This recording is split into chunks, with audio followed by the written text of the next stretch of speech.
We've picked up even more info about Star Wars Jedi Survivor in the last week, thanks to a new trailer and several new interviews from developers. So I'm going to take you through all the new info, which I think you'll find really interesting to know, so you'll be fully up to date. And let's start with the planet Coruscant, which, if you didn't know, is the Imperial Center or capital of the Galactic Empire, which we have seen teased several times in the trailers over the last few months. But most recently in that story trailer, where we get a glimpse of the Jedi Grand Temple, which has been converted to the Imperial Palace, which now houses Emperor Palpatine. In fact, this is the first time we're actually seeing this temple decorated in Imperial colours outside of the comic books, which is really cool. But I do want to bring your attention to this specific clip from the story trailer, where Cal is fighting against a Jedi Purge trooper with the Stinger Mantis ship docked in the background. We then get this follow-up clip of Cal in the same location, taking cover from an Imperial patrol transport ship, as well as this very fast clip of the Ninth Sister Inquisitor just across the platform from Cal, which, if you remember, he defeated in Fallen Order,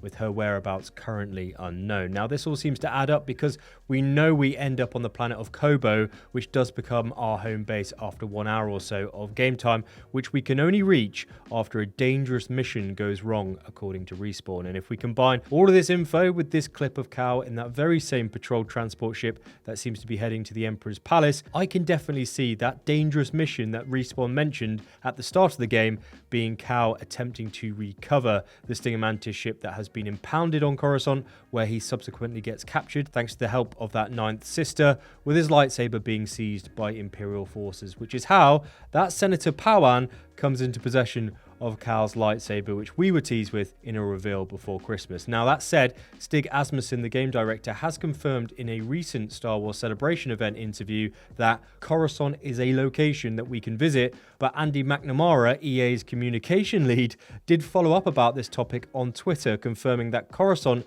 isn't a freely explorable open world. So even though we have been teased with a couple clips of Cal fighting in areas similar to the Outlander Club from Episode 2 Attack of the Clones, which takes place on Coruscant, by the way, as you can see here, that doesn't necessarily mean that we can run around the city planet and do whatever we want in a similar way to how we can operate on Kobo, which has been specifically designed for exploration. So in short, it is visitable, but only within the confines of a story. So I think it's going to be quite linear, and it's going to be the planet that we kick off the game with, as we've just discussed. Now, while we're on the topic of planets, the Aussie Jedi recently attended the LA event where he played the game and said that there is a mention of an additional planet in this game, which came as a surprise to him when he heard what it was, but it was a welcome surprise. And I think this may be the planet of Jedha, otherwise known as the Pilgrim Moon, where Force users often traveled from around the galaxy to head to this planet for spiritual guidance. In fact, the planet itself features in the Rogue One film,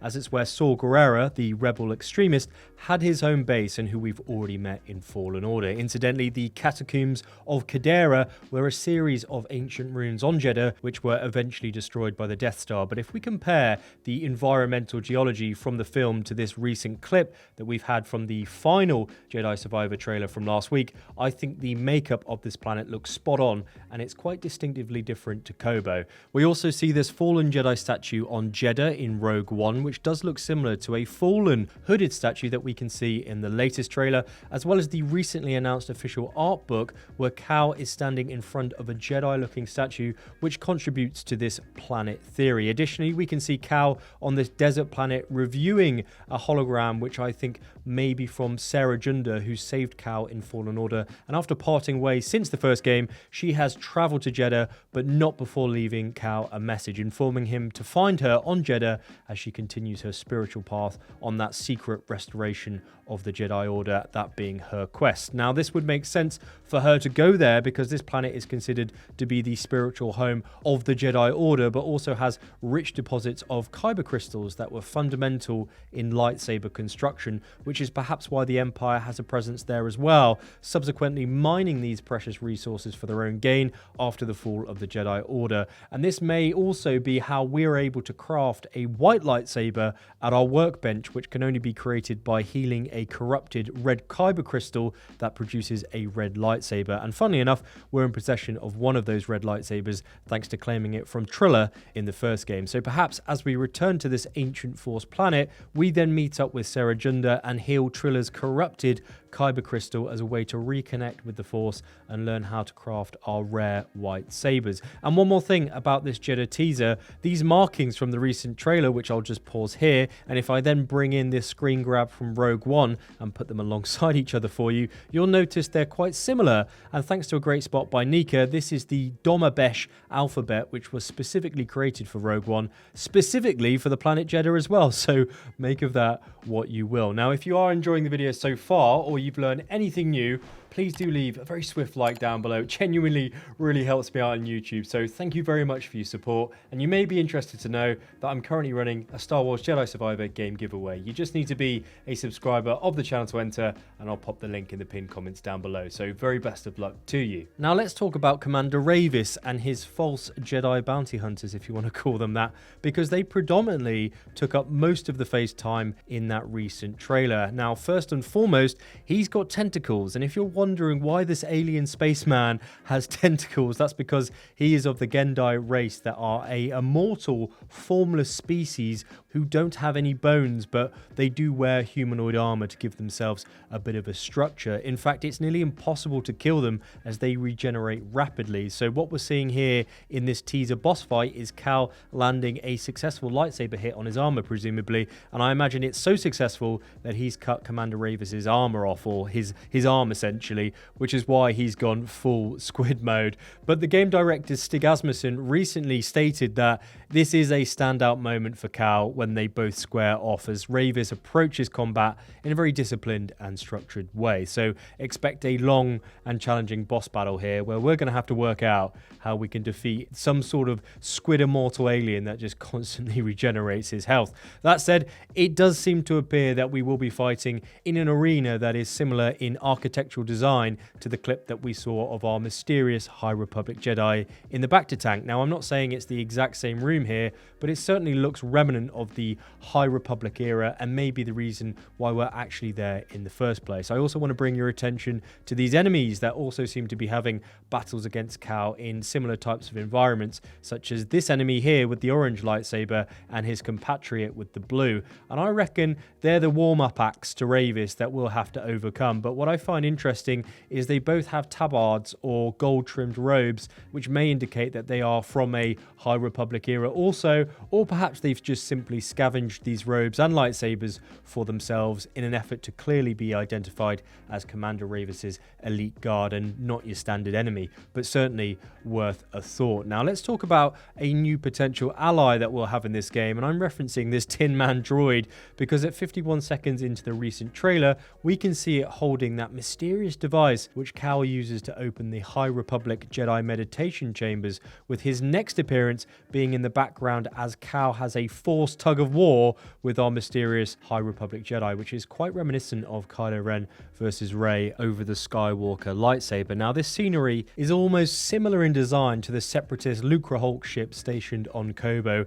as the interior resembles what we've seen before, specifically in the Phantom Menace, as you can see here, as well as the new and totally awesome clip of the droidicas and the surroundings that they're currently in, which I do feel suggests that this ship may be explorable, especially if it's stationed outside the planet of Kobo, because if I pause this clip specifically here, you can see a floating tower building just off the planet of Kobo, which may also suggest they're not the separatist Lucrehulk ships, but in fact these could be floating ship stations that we have to leapfrog to one by one and subsequently defeat a Bedlam Raider boss in each one respectively until we reach Commander Rayvis and our High Republic Jedi. Now, as for this droid though, I don't recall seeing a similar looking droid in either the prequels or the original trilogy in regard to its design. So whatever it is, it seems to be from the High Republic era due to its vintage, elegant design in my opinion. It also seems to be the caretaker of this device, which looks to have great importance to the story, because